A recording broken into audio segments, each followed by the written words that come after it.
kú dídí àsìkò yìí ní gbogbo bí tẹ́ bá ti láǹfààní láti máa gbọ́ mi tó bá fẹ́ dàbí everybody ó gbọ́dọ̀ máa ronú bí everybody lákọ̀ọ́kọ́ ẹ wo fọ́nrán yìí. gbogbo dídùn kò mọ́ ni kò mí Sunday Igboho kò yẹsẹ̀ lórí ìlérí àwa wí fún ọ. A lot of activities, engagements are going on in our forest reserves that, it doesn't come to the public in the news. So much. Fully secured. No bandit can come here. No bandit. Let me tell you, I'm saying it again, no bandit, or there cannot be Fulani crisis.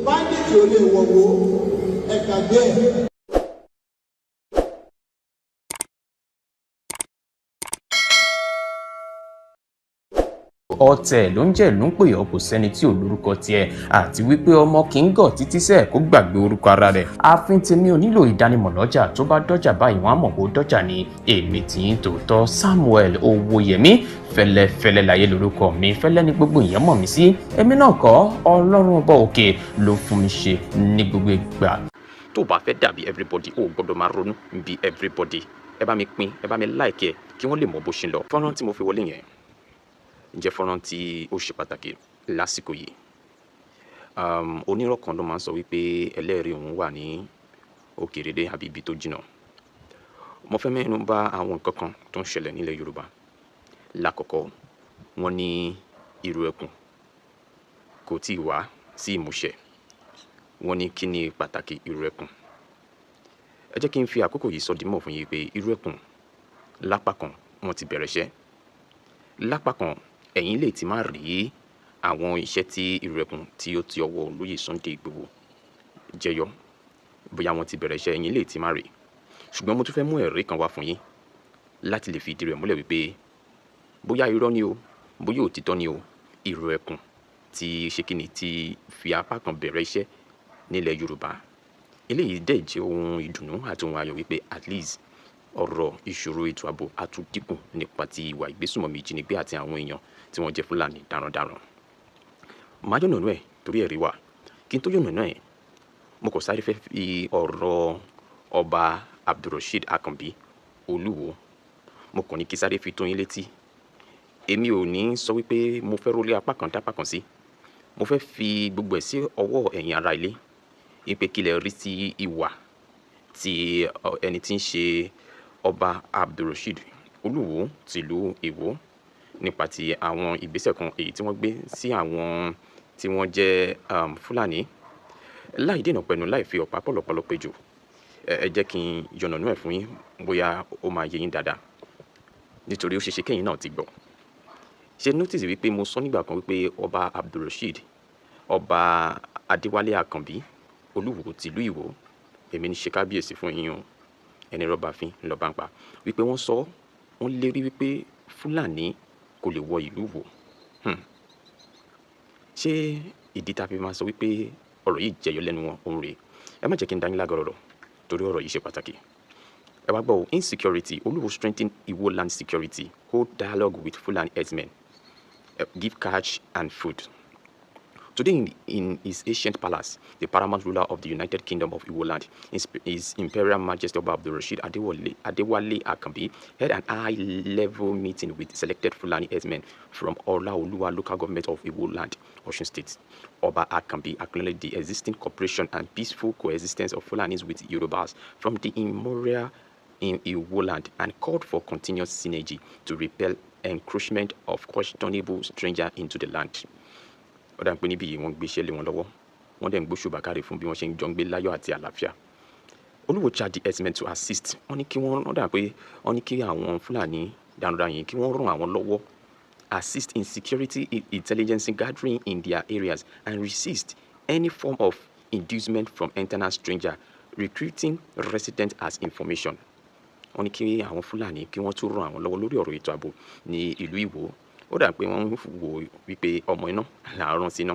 ó yá ẹ jẹ́ kí n tẹ̀sọ̀ wájú fún yín náà kí mo tó wá sọ nǹkan tí mo fẹ́ sọ. okay, responding, the Seriki Fulani of Olaoluwa Abubakar Siddiq described Igbo and their ancestral home and assured Oluwo of utmost support to secure the land from banditry. àwọn náà wá ṣèlérí padà pé àwọn ṣèlérí fún kábíyèsí o ọba Abdulrasheed Olúwo tìlú Ìwó wípé àwọn náà á ṣe gbogbo ohun táwọn lè ṣe láti rí pé àwọn agbésùmọ̀mí kò wọ ìlú Ìwó. Ṣé ẹ rántí ọ̀rọ̀ yẹn? Fúlàní ò lè wọ ìlú Ìwó láíláí, wàláì tàláì súnmọ́ bíláì. Ẹ rántí ọ̀rọ̀ yẹn? Ẹ kí n tẹ̀síwájú. According to Abubakar, Ìwó is my ancestral home. My great-grandparents were born here in Ìwó. These children you are seeing here did not know any other palace. Their great-grandparents were born and died on Ìwó soil. If you ask them where they came from, they will tell you Ìwó. Oni Kábíyèsí, they will tell you from Ìwó. Oni Kábíyèsí, I assure you, the bad among them will turn a new leaf. Your dream for Ìwó land will be fulfilled. I am happy this type of meeting came up. I am sure your voice will count. My great-grandparents were born here. My great-grandparents were born here. We are the first Fulani to settle on Ìwó soil. Kábíyèsí, I cannot allow anyone to destroy the good name and legacy left behind by them. These children are under my watch, they are all listening. I assure you, they will turn a new leaf with your monitoring and my close watch. Oluwo adopts them as his children and presented catch and foodstuff as gifts. Oluwo is a destabilized monarch whose commitment to unite the nation is equal. He called Nigerians to stop ethnic stereotypes because of a new bad egg in each tribe. Gbogbo nǹkan tí mo sọ yẹn tí mo kà, ohun tí ó dálé lórí ni pé Ọba Abdulrasheed Adéwálé Àkànbí Olúwo tìlú Ìwó, wọ́n ti adopt àwọn Fúlàní kan gẹ́gẹ́ bí ọmọ wọn. Nígbà tí wọ́n bá àwọn olórí wọn sọ̀rọ̀, àwọn Fúlàní darandaran, ní pé ọ̀rọ̀ ètò ààbò ẹ jẹ́ kí a tún gbé iṣẹ́ yìí lé ẹ̀yin Fúlàní lọ́wọ́. Bóyá ọmọ náà là ń rán sí náà ni wọ́n fi ṣe. Ní pé àwọn kọlọ̀rọ̀ sí ẹ̀dá yín, báwo lẹ ṣe máa ṣe kíni, lẹ ṣe máa bá wọn sọ̀rọ̀, báwo lẹ ṣe máa ṣe tí wọ́n ní da ìlú láàmú mọ́. Wọ́n fún wọn ní owó, wọ́n dẹ̀ fún wọn lóúnjẹ. Ó ṣeé ṣe kí ẹ ti gbọ́ ọ̀rọ̀ yìí, ṣùgbọ́n tó bá fẹ́ dàbí everybody ò gbọ́dọ̀ máa ronú bí everybody. Mi ò ní sọ kankan jù bẹ́ẹ̀ lọ. Gbogbo ohun tí ẹ bá rí sí ìgbésẹ̀ Ọba Abdulrasheed Àkànbí Olúwo tìlú Ìwó yìí, ẹ fi ránṣẹ́ sí abẹ́ comment section. I reserve my comment. Mo fi comment yẹn lé yín lọ́wọ́. Ohun tí ẹ bá rí sí, mo bẹ̀ yín, ẹ fi ránṣẹ́ sí abẹ́ comment section. Mo sọ lẹ́ẹ̀kan wípé ìrù ẹkùn bẹ̀rẹ̀ iṣẹ́ nílẹ̀ Yorùbá. Àwọn kan tí ẹ máa ń ṣe èméjì nítòótọ́ wípé kò sóhun tó jọ, ìpè olóyè Sunday Igboho kò lágbára ẹ̀. Ẹ gbọ́ bá àwọn èèyàn kan bíi Mufti Olúwo àti àwọn ọmọlẹ́yìn Ìbà Gani Adams ṣe ń fi olóyè Sunday Igboho ṣe yẹ̀yẹ́. But ibẹ̀ yẹn kọ́ ni mò ń lọ. Action speak louder than voice. Ọgbọ́n ọ̀rọ̀ kágbọ̀n afẹ́fẹ́ ní kò lọ. Ọ̀rọ̀ tí olóyè Sunday Igboho sọ ní ìgbà kan pé àwọn ò ní pé kí wọ́n mú owó, àwọn ò ní kí wọ́n mú nǹkan wá, ṣe bí fúnra lára wọn ni. Mo láyọ̀ láti sọ fún yín láti ìgbà tí olóyè Sunday Igboho ti ṣe ìfilọ́lẹ̀ ìrù ẹkùn, ọ̀pọ̀ àwọn ènìyàn ni wọ́n ti ń fi èròǹgbà wọn láti darapọ̀ mọ́ ìrù ẹkùn. Àmọye text message ni mo rí, àmọye comment. Ẹ jẹ́ kí n kà fún yín tó bá jẹ́ wípé ẹ̀yin náà ṣì wà lára àwọn èèyàn tí wọ́n doubt bóyá ìrù ẹkùn kò tí bẹ̀rẹ̀ iṣẹ́ àbí wọ́n ṣì wà ní apá kan. Bó ṣe ṣẹlẹ̀ gangan rèé. How Sunday Igboho's Irekun security network arrested 2 suspected kidnappers in Osun, rescued 2 victims. Wọ́n fi ọwọ́ òfin gbé àwọn ajínigbé méjì, wọ́n dẹ̀ tún dóòlà àwọn ènìyàn méjì. Operative of the Irekun security network founded by Chief Sunday Adeyemo, popularly known as Sunday Igboho, have arrested 2 suspected kidnappers and rescued 2 abducted persons in Ora, Igbomina, Osun State. The operation followed intelligence report that 3 residents of the community had been abducted by armed men and taken into a nearest forest. Acting on the information, operatives of the security outfit launched a search operation in the area and successfully tracked down the suspects. Wọ́n ṣe àṣeyọrí nígbà tí wọ́n dẹ̀rọ wọn tí wọ́n lé wọn pa. Ohun tí ibẹ̀ yẹn ń gbìyànjú láti sọ nìyẹn. According to the team leader, the suspect confessed wọ́n jẹ́wọ́ during preliminary interrogation to their involvement in adoption. Wọ́n jẹ́wọ́ pé lóòótọ́ àti lódodo àwọn lọ́wọ́ sí ìwà ìjínigbé yìí. The operative overpowered and arrested the suspect while rescued 2 of the victims unarmed.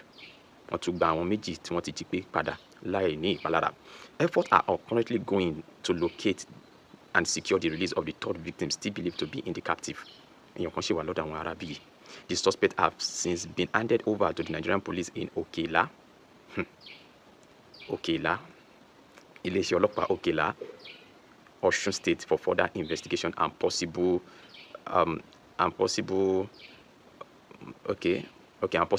prosecution.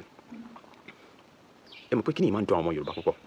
Ní pé kí wọ́n yé máa fà wọ́n lé àwọn ọlọ́pàá mọ́, kí wọ́n ṣe kí ni, kí wọ́n máa ṣe ìdájọ́ fún wọn kọ́ máa rán wọn ní ó yẹ kó ti yín náà ẹ má yẹ ká fi gbogbo ẹnu sọ̀rọ̀ ṣùgbọ́n àwọn ti rẹ́kùn wọ́n tún fa àwọn ajínigbé tí ọwọ́ tó wọ́n ti fà wọ́n lé ọlọ́pàá lọ́wọ́. Further, okay, ẹ kì í sọ eléyìí ohun tí olóyè Sunday Igboho sọ. Founder of the security outfit Chief Sunday Igboho commended. Olóyè Sunday Igboho ló ń sọ̀rọ̀ bí o. Wọ́n gbé òṣùbà kárí commended the operatives for their professionalism and dedication. He reiterated that Irekun was established to complement the effort of conventional security agency through intelligence gathering, early warning system, and rapid response to security threats in community. Olóyè Sunday Igboho gbóṣùbà kárí fún àwọn ikọ̀ ìṣààbò Irekun.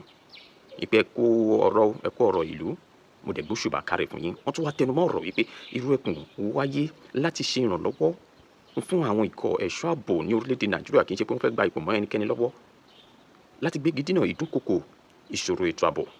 Ẹ̀tọ́ wa gbọ́ o. He also called on traditional rulers wọ́n tún ké sí gbogbo àwọn olórí ìlú àwọn lọ́balọ́ba community leaders and residents to remain vigilant wọ́n ní kẹwàá lójúfò nítorí ojú lalákùnfin ṣọrí and continue to provide useful information that could assist security agency in tackling criminal activities.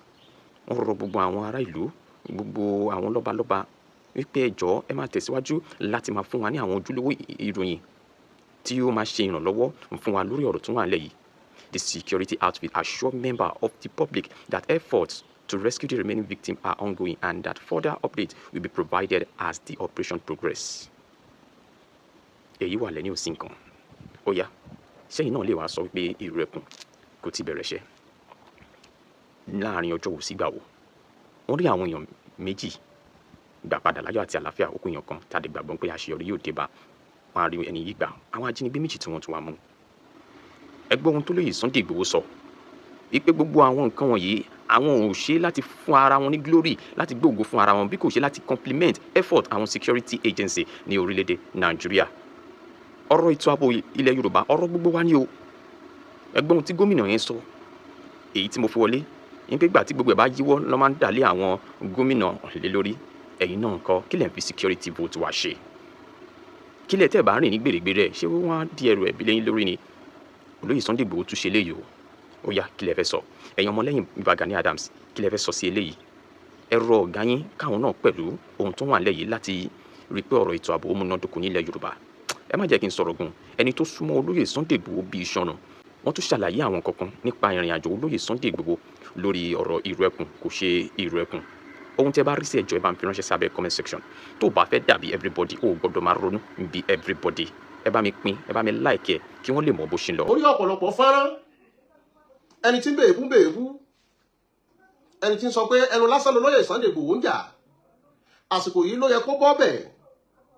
Ọ̀pọ̀lọpọ̀ èèyàn pè mí lórí fọ́nrán àáfàá kan níwò. Àmẹ́yìnbó ní never you argue with stupid people. They will use their own inadequate brain to drag you down to their level.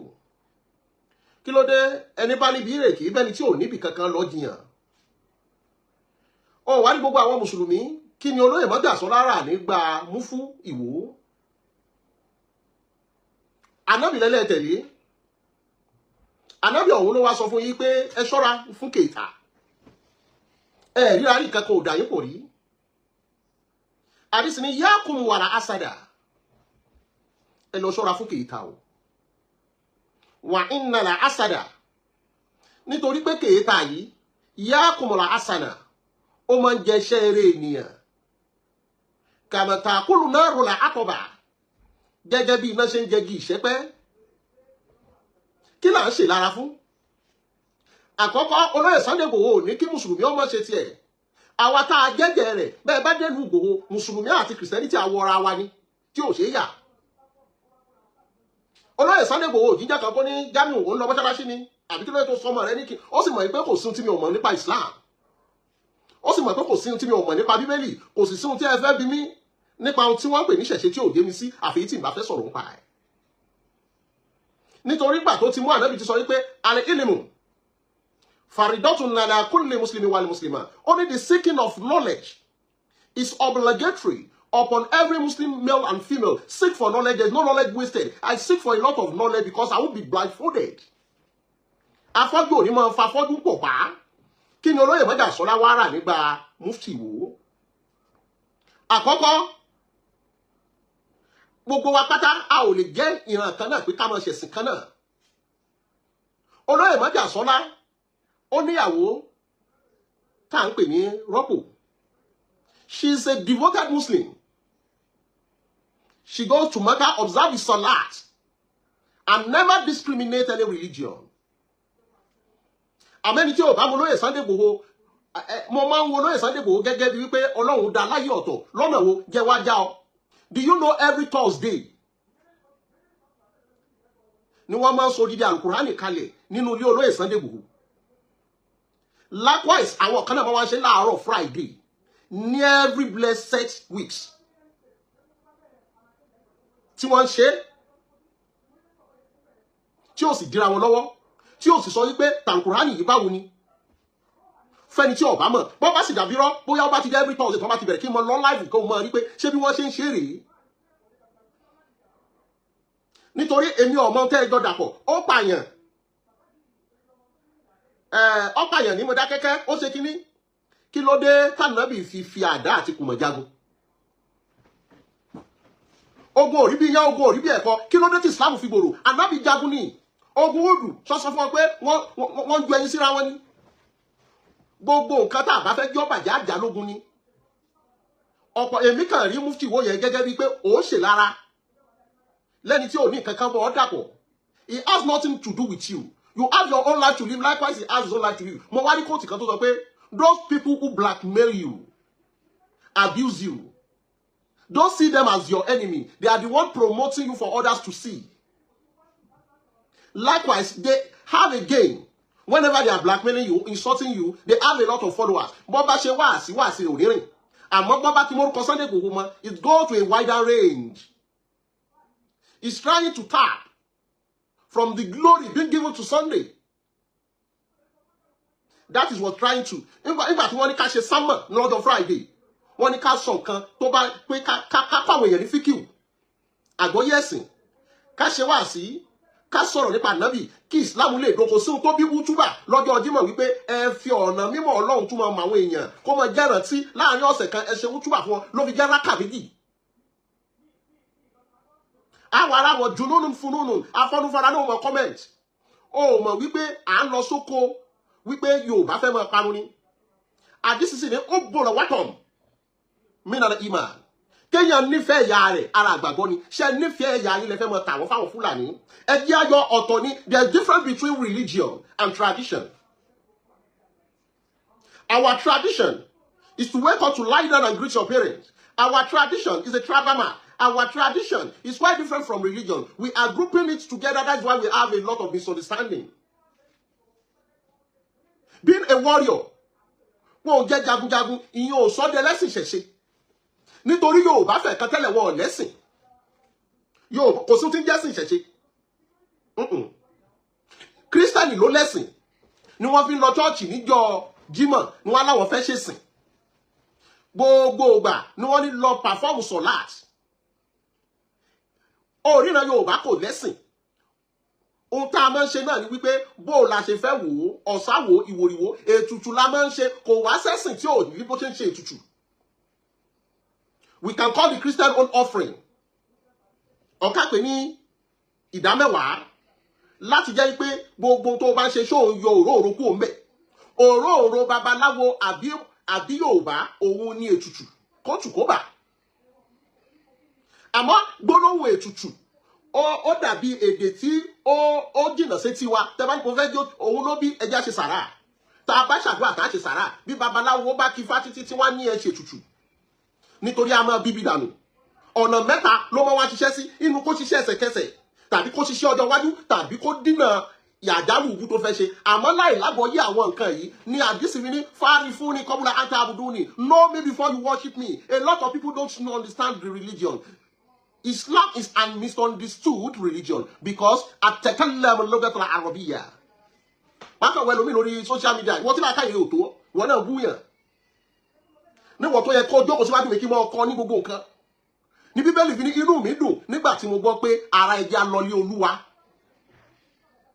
Olóyè Sunday Igboho, àìmọye àfà tó súnmọ́ kò fijọ́ kan sọ fún wọn wípé ó yá ẹja dọ̀bọ̀ kínní yìí.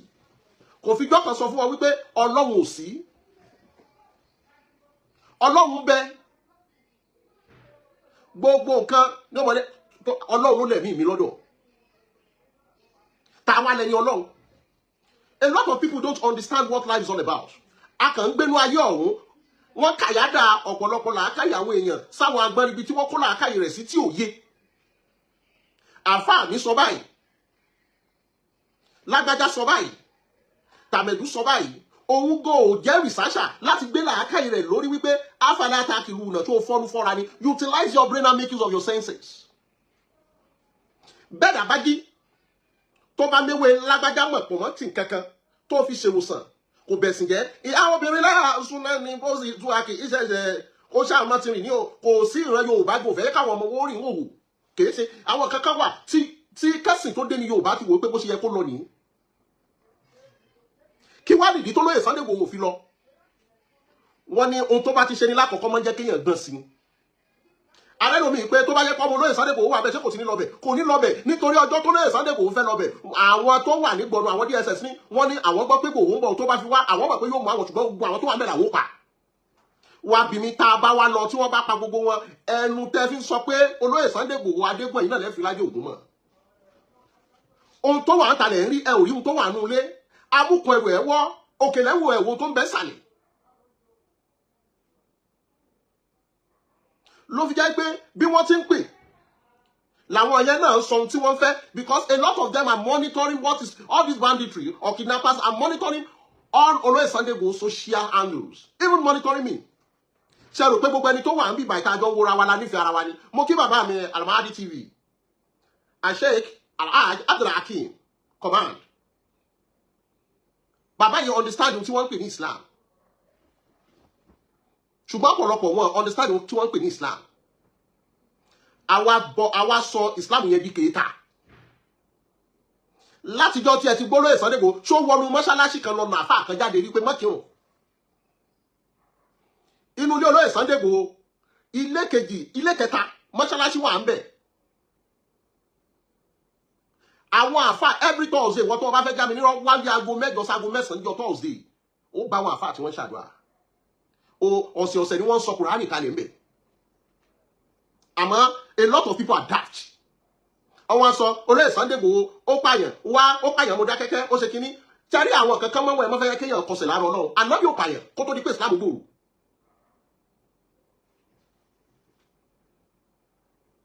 Àwọn ogun tànábì jà àwọn tó wà níbẹ̀ wọ́n fọwọ́ ra n tó bá ti jẹ́ nǹkan tí wọ́n pè ní ogun you protect yourself because àwọn tẹ́ ẹ fẹ́ bá náà fẹ́ pa yín ni.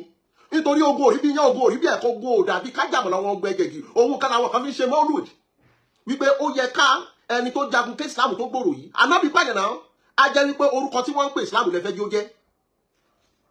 Ó pààyàn Mọdákẹ́kẹ́ ó pààyàn kìíní kan ṣó dìgbà tí wọ́n bá pààyàn fúnra rẹ̀. Kí ló dé tẹ́yìn náà fi dá security lẹ̀ láti protect ara yín ni kí ni wọ́n pè ní jihad. Béèyàn bá lè fi ọ̀pọ̀ àtàdá jagun yóò sì fẹnu jagun ṣùgbọ́n bí wọ́n ṣe pèyàn sí Islam kọ́lẹ̀ pèyàn sí Islam yẹn you are calling people with arrogancy. Wọ́n pa àwọn èèyàn àwọn òwò gan ló wá dákí nílẹ̀ àwọn kan wọ́n pè wọ́n ṣíà wọ́n pa àwọn kan ní wàbíyà àwọn súfísìmù wà àwọn ní tìjàníyà kọ̀dìríyà àwọn onísúfì ẹ̀ àwọn onítẹ̀sùbà wọ́n ṣe wàsífà wọ́n ṣe kùbùrà. Àwọn kan wá àkídà làwọn gbé wá kí ni wọ́n pè lákídà ni wípé you must do this in Sunday most. Ló fi jẹ́ pé àwọn countries kan wà àwọn àkídà yẹn ló ń da inú ìlú wọn rú nítorí ayé ti kú ò pé dandan gbọ̀n you can't explain everybody to become what you want them to become we are civilized. Ló fi jẹ́ pé ní Saudi gan gbogbo àwọn àkídà yẹn àwọn kò gbà láyè. Nítorí wọ́n mọ̀ pé gbogbo ibi tó bá wà ó máa ń destabilize ìlú ni. Irú ẹ̀ lẹ́ ń gbé wá yẹn à ń sọ̀rọ̀ wípé wọ́n pa àwọn èèyàn à ń sọ̀rọ̀ nípa wípé even Saudi Arabia ó reject Gumi countless times pé kò gbọdọ̀ wọnú ìlú àwọn because they know the danger and pain that may cause. Tá a bá ti wá sọ̀rọ̀ gbogbo yín ẹ̀rẹ̀ Sunday Igboho if Sunday Igboho doesn't move forward if you know you can do it then move. There is no proportion in it. It's a matter of choice. Sunday Igboho did his own willingly to his own tribe. It's not undermost, he must. If Sunday Igboho is not doing it well, move. and leave the battlefield.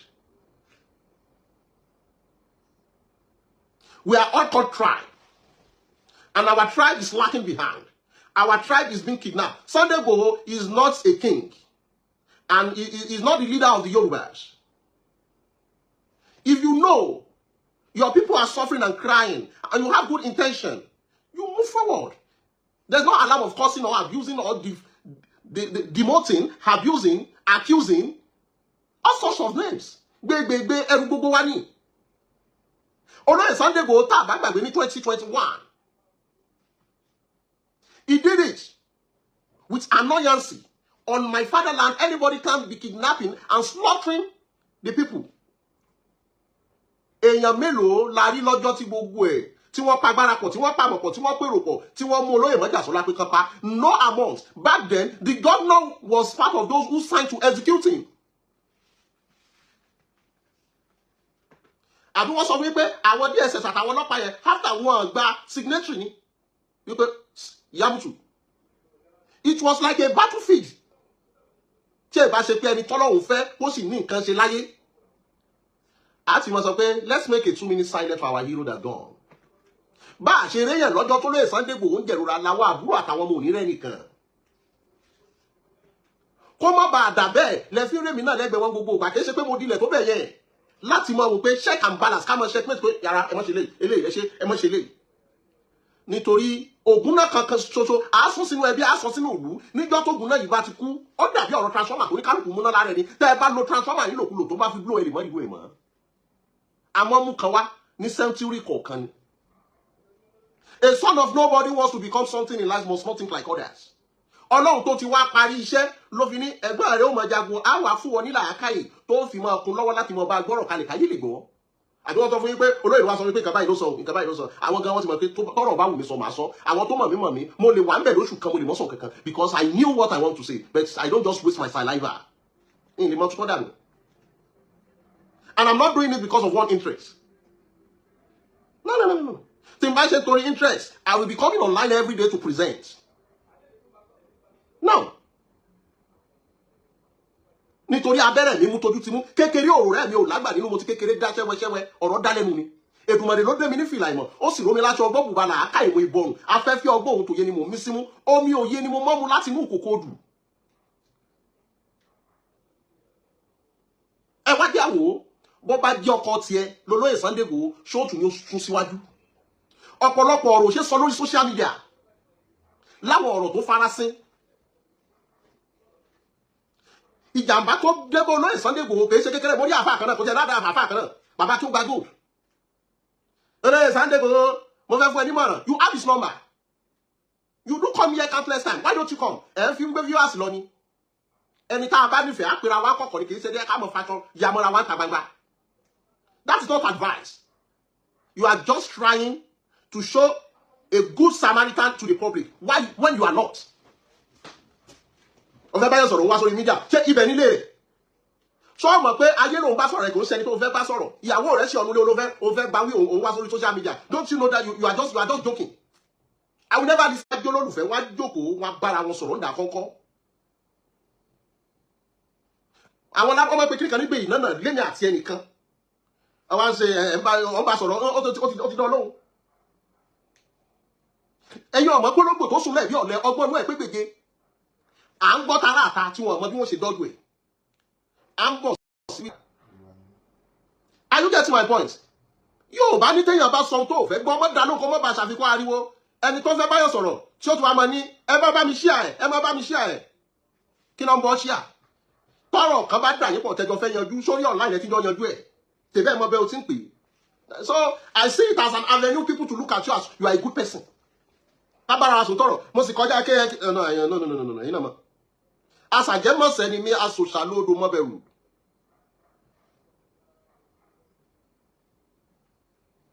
Ẹ ṣe ọ̀gùn. Mo like ọ̀rọ̀ tí Mr. Kamal. Mo like ọ̀rọ̀ tẹ́ sọ. But let's tell ourselves the bitter truth. Tí olólùfẹ́ méjì bá wọlé tí wọ́n bá ara wọn sùn gbogbo ọ̀rọ̀. Wọ́n tara wọn jẹ ni. nítorí ọ̀pọ̀lọpọ̀ ẹlòmíì pé Mr. Wisdom ẹ gbọ́dọ̀ jáde fún lágbára màkà wò pé kí mo fẹ́ jáde fún lára ẹ̀ ṣẹ́yìn lọ́kàn ara rẹ̀ ò ti mọ̀ pàgọ́ rí tí wò ti mọ̀ yí pé ẹlòmíì ò wá mọ̀ gbogbo ẹni tó bá ti ń ṣe program tó jẹ bá mi ṣíà ẹ̀ ẹjọ́ délé ẹjọ́ dẹ́sẹ̀ kú interest àwọn audience ni kì í ṣe ẹni tó fẹ́ bá sọ̀rọ̀ yẹn ló bá sọ̀rọ̀ tó bá sọ tó bá ṣe tán ó ṣe send yẹ sí kó type ẹ̀ kó send ẹ̀ sí why you have his own private number why are we deceiving ourselves for people to watch you and believe you are a good Samaritan that you don't need all that we are all growing older èèyàn méje pàdánù ẹ̀tàn tẹni tí wọ́n tó bá mọ̀ ẹni tó ń tàn yẹn mọ̀ kó ń tàn yẹn lọ́kàn ara rẹ̀ mo dẹ̀ rí fídíò Sheikh Imam Ògbómọ̀ṣọ́ tí wọ́n ní ẹni tí bá ń pààyàn nínú Islam ẹ pàdánù ọ̀rọ̀ yẹn ọ̀rọ̀ onílàákà yìí nítorí Islam ò mú kẹ́ kidnap èèyàn wá Islam ò ní kẹ́ rí èèyàn kẹ́kàn yí mọ́pa báwọn ẹ bá wá rí àwọn àkídà kan tí wọ́n mú wá ó ṣe gbé sínú ròrí rẹ pé wọ́n ní ìpààyàn ṣé tí wọ́n bá pọ̀ mọ́ mi àbíyàwó tèmi ṣé mi ó dùn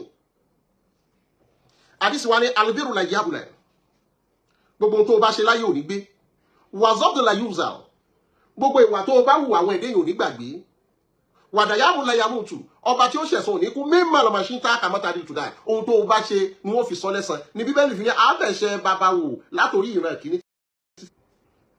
so àwọn nǹkan kan wà tó yẹ kí gbogbo wa náà ká máa gbé sí thinking about wa àwọn ìdí tó lóye Sunday Igboho fi lọ olóyè Sunday Igboho ó níyàwó ó bímọ ó lẹ́bí ó lára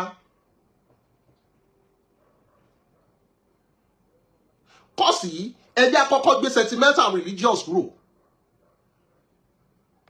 ká kọ́kọ́ gbé sínú IQ wa wípé mo bẹ́ẹ̀ kan sọ̀rọ̀ kan lọ́sàn àná mo ní bí mo ronú kankan mo ń drive lọ́wọ́ ni mo ní tá a bá ní àkọọ́lẹ̀ wà ṣé gbogbo àwọn tí kidnapper àpàyẹn wọ́n kàkọ́lẹ̀ pé táwọn bá ti dáyé kọ́ jáwọ́ pé kí wọ́n ní àwọn ọ̀bọ̀n pa ni kí wọ́n lórí táwọn tó wà ní òyìnbó kàkọ́lẹ̀ kí wọ́n jáwọ́ pé kí wọ́n pa wọ́n a máa ń gbé gbogbo nǹkan sábẹ́ kádàrá ní túláàsì láàrin èmi àti ẹ ṣé lọ́jọ́ tá a fẹ́ kọ kádàrá ń kọ kádàrá pé olúwa tí ń bá ti dáyé o tí ń bá ti fẹ́ kú kán jí mi gbé kán pa mí ó dá làákàyè o nítorí kádàrá sì wà nítorí lọ́jọ́ tí wọ́n bí wa ni wọ́n bí kinní kan mọ́ wa tí wọ́n ń pè ní ibi ọmọ ìyàwó lẹ́yìn mọ́ ń pè ní placenta èyìnbó kan wá kọ poem kan lé lórí ó ní I have a little shadow that goes in and out with me ó ní mo lójijì kan tí tẹ̀lé mi wọlé tí tẹ̀lé mi jáde and what can be the use of this shadow is more than I can see ohun tó jẹ́ wúlò tí wọ́n pè lójijì yóò kọjá ohun tí mo lè fi fojú rí it's just like me from the leg up to the head ó jọ mí púpọ̀ láti èékánná ẹsẹ̀ títí dórí I see this shadow jump after me whenever I jump onto my bed. Mo máa ń rí òjìji yìí tí ó fò tẹ̀lé mi tí mo bá fò sórí bẹ́ẹ̀dì mi. The funniest thing about this shadow is the way he likes to grow. Ohun tó jẹ́ ohun tí máa ń pani lẹ́rìn nípa ọ̀rọ̀ òjìji yìí ni bó ṣe máa ń dàgbà.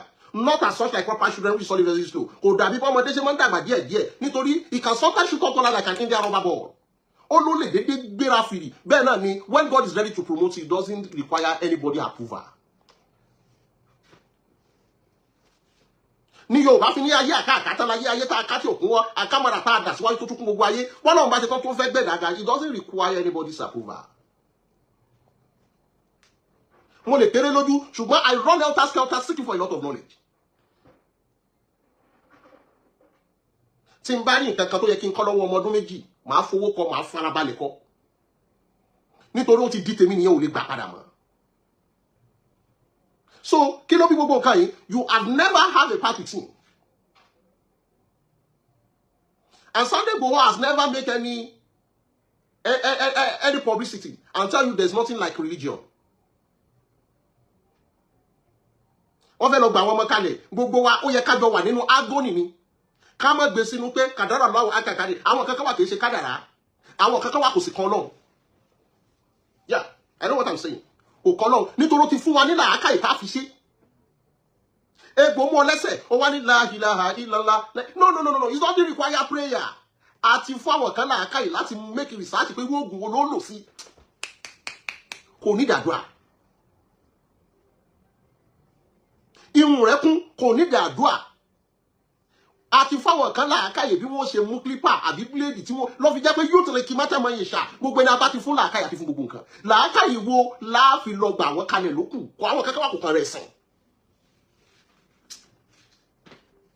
Kò kan wọ́n sìn. Because at times social media máa kàn wẹ́ lómi pé ó di àríbí làákà yìí ọ̀pọ̀lọpọ̀ ṣe rí a lot of people are just fortunate. This thing called brain is not there. They don't use it. Wọ́n sọ̀rọ̀ bí ẹni tọ́kọ̀ jáde mọ̀ pé sọ̀rọ̀ ló sọ yìí. Even Mecca,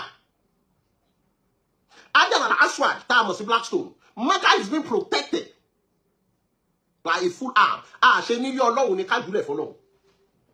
Àwọn Amẹ́ríkà ni wọ́n protect ibi kátà ń pè ní Kaaba ìdọ̀la. Ṣe nílé Ọlọ́run ni Ọlọ́run mọ̀ pàǹkan rẹ̀ mọ́. No, a wò pé làákà ìwo la lò tá a fi mọ promote bíbá yìí. Làákà yìí kì í ṣọ̀rọ̀ ẹ̀sìn. Tá a bá wò àwọn kan mọ̀ kírun àwọn kan dùn wọ́n mọ̀ ṣọ́yàn. Ṣáwọn tí wọ́n ń ṣọ́yàn yẹn ṣáwọn ọ̀tọ̀ Ọlọ́run ni wọ́n ní. Lò làákà yìí rẹ̀ a lo àwọn yẹn wípé dáàbòbò àwọn ilé kí wọ́n mọ̀ kù síbi tí wọ́n ti ń sin náà. But tí àgọ́ bá pọ̀ nínú ìlú,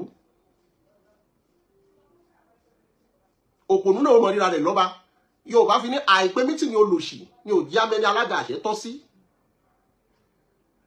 Bẹ́ẹ̀ bá pé mítì ni àgọ̀ ẹ̀ẹ́rì ẹni tí ó jọba láàrin àwọn òpònú. Àgòsì kan làákà ẹ̀. Bẹ́ẹ̀ ló ní ìbá ti rí pé àgbàlagbà nìyẹn ó ti bìlíf pé gbogbo nǹkan ló ti mọ̀. Yorùbá tó ní a kì í dàgbà sínú tá a bá mọ̀ nǹkan wọn mọ̀ nǹkan sọ̀rọ̀. Gbogbo òjíṣẹ́ tá a dá wá sáyé, a fool at 40 is a fool forever. Wọn àpọ̀ ogójì ọdún tí wọ́n fi bẹ̀rẹ̀ sí òjíṣẹ́. Ọmọdún mélòó ni Jésù 30 something. Ọmọdún mélòó ni Ànábì 40 something. They started the work. Níjọ́ tí Ànábì fẹ́ lọ gba àyà àkọ́kọ́ wípé Ikra àbí Yézìn Rọ́bìkà lẹ́sẹ̀ àlà. Ọmọdún mélòó ni Jésù orí ìtẹ́ ló ti ń ṣiṣẹ́. Ẹ mọ̀, àwọn kan yẹn èèyàn tí wọ́n bá ń wo nǹkan mi yẹn kàn wọ́n pé ló fi já pé mi ò fẹ́ sọ̀rọ̀ because I'm a free thinker. I'm a researcher. Ẹni tí ò bá mọ̀ mí, kí n bá jókòó ẹ máa rò pé mo dínú ni. Ó tẹ́ mi lọ́rùn kí n wá jókòó sáré àwọn òkùnú lọ. So Olóyè Sunday Igboho have his own life. If you are not contented, why Olóyè Sunday Igboho doesn't move forward? Torí mo rí bàbá ọlọ́pẹ̀yàn táwọn náà ní Igboho nílò kó gbàṣẹ kó tó lọ. Ṣé bẹ́ẹ̀ wà á lù lọ́jọ́ kìíní àná bàbá ọlọ́pẹ̀yàn? Ẹ̀mélòó lẹ lọ yọ. Ẹ̀mélòó ni bàbá ọlọ́pẹ̀yàn yìí lọ yọjú sólóyè Sunday Igboho Kútọ́nù? No. Ṣé rí àwọn nǹkan kan wà? Èmi ò fẹ́ sọ. I don't want to. I know more than I say. Bàbá ọlọ́pẹ̀yàn ní kò ní ìdíkígbò owó dúró dè yẹn. Ẹ wà ń bẹ̀ lọ́jọ́ kìíní àná lọ́jọ́ tí Ṣèyí Mákindé sáì wípé ọlọ Yámútu ẹ̀. Ìpa tí wọ́n ṣe fún ọ̀sílẹ̀ náà fẹ́ ṣe fún gbogbo. Ọ̀gẹ̀dẹ̀ ló sì wọ kòkó yè kó tó dígí burúkú. Àmọ́ inú ló kó ẹyẹ gbé.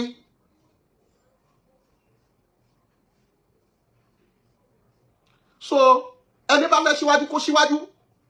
Táyé bá ń sọ fún ọ pé bẹ́ẹ̀ tí ẹ̀rí kò nígbà. Ayé náà ni ó bu pé àṣejù rẹ̀ pọ̀. Ẹ̀yin tẹ́ ẹ̀ sọ pé lè májà sọ lájá kíkanjú lónìí, ẹ̀yin náà lẹ́ padà wípé òun ló jẹ́ waste ọmọ yẹn because ohun tí àwọn DSS padà sọ fún wa ni pé àwọn gbọ́ pé Olóyè Sunday Igboho fẹ́ wá ṣùgbọ́n tó bá fi wá táwọn bá fi mọ̀ pé ń bọ̀ àwọn máa waste gbogbo àwọn ọmọ yàtọ̀ àwọn tíṣà yẹn.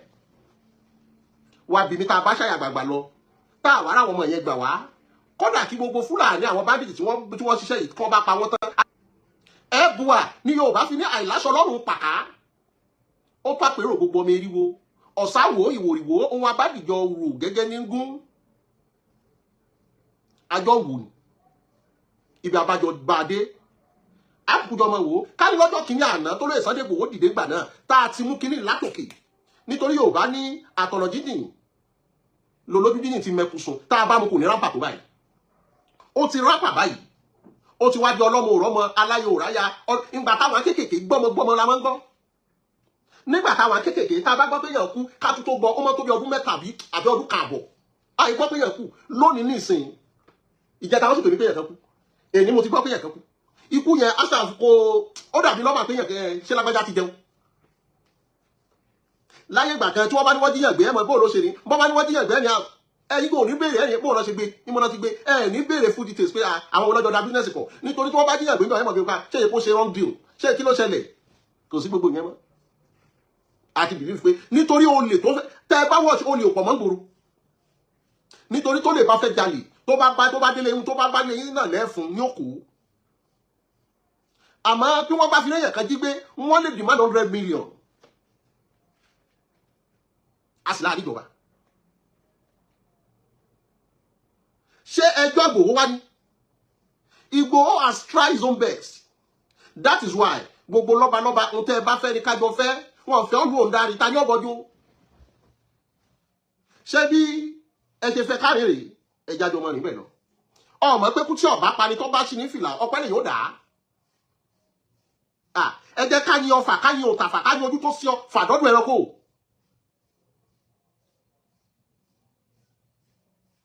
lọ́jọ́ tí olóyè Sunday Igboho tí ò lè jẹun tó wù odidi baálé ilé wá ń sun orí bẹ́ẹ̀dì stúdẹ́ǹtì ọlọ́rọ̀ wà dẹni tí wọ́n ra fáànù kan báyìí tó máa ń ní blue nínú tó máa ń yí orí báyìí kan so mọ́gì for many years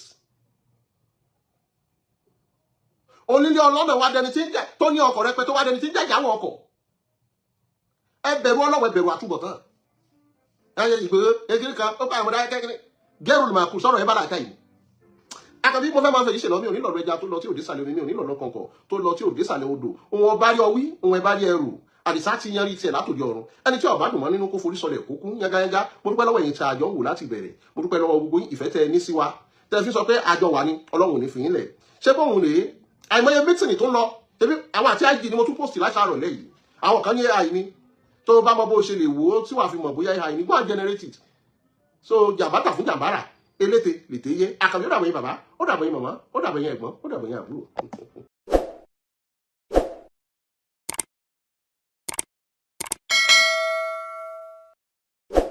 ọ̀tẹ̀ ló ń jẹ́ ló ń pè ọ́ kò sẹ́ni tí ò lórúkọ tiẹ̀ àti wípé ọmọ kì í gọ̀ títí sẹ́ẹ̀ kó gbàgbé orúkọ ara rẹ̀ ààfin tèmi ò nílò ìdánimọ̀ lọ́jà tó bá dọ́jà báyìí wọ́n á mọ̀ bó dọ́jà ni èmi tí ń tòótọ́ Samuel Owóyẹmí fẹ́lẹ́fẹ́lẹ́ láyé lórúkọ mi fẹ́lẹ́ ní gbogbo èèyàn mọ̀ mí sí èmi náà kọ́ Ọlọ́run ọba òkè ló fún mi ṣe ní gbogbo ìgbà.